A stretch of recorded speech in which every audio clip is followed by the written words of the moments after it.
have thought with the debacle alongside Martin Bashir and the BBC, they would have learnt at least some manners while dealing with, of course, members of the British monarchy.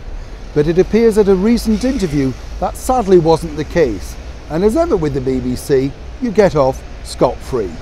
Hi, morning, Neil Sean here in the heart of London. That is your political entertainment royal news story coming out of London today. And as I say, it does amaze me simply because, you know, there's literally a lack of respect now from all these alleged senior journalists, you know, the ones that we're supposed to respect ourselves, of course, and take their word for.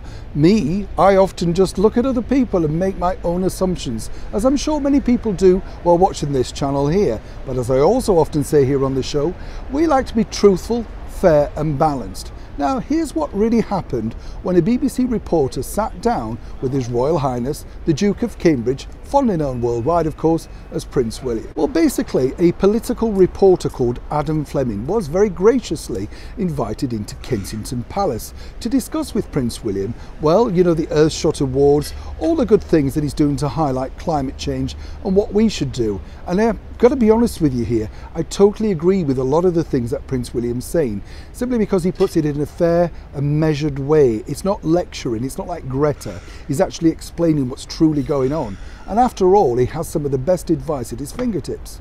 But you would have thought that Mr. Fleming would have, of course, been respectful. Not really. Mr. Fleming hosts a little sort of heard podcast thing called Newscast here on the BBC. Another extravagance that we could do without, of course, to save money. But hey, it's not their money, is it? Not only did he plonk down two cheap and nasty mugs with the title of the programme on the table at Kensington Palace, but then when he was interviewed on another BBC show, he brought up the fact that there were some weird objects, ornaments, within Prince William's study. Now, you know, we can all have those thoughts and say, ooh, what's that picture? What does that mean? That type of thing. But to actually bring it up on national television in a sort of mocking way, then one has to say, why on earth would someone like the BBC allow such an inexperienced reporter to sit down with the future King of England? Now, this created quite a few headlines around the world, as one can imagine. But as we often tell you here on the show, was there any kickback from the BBC? Was there an apology? Was there indeed a personal apology for any offence that he could have possibly caused on social media from Mr. Fleming? Well, we've scoured those social media sites and we've looked on all the news wires and found nothing from the BBC.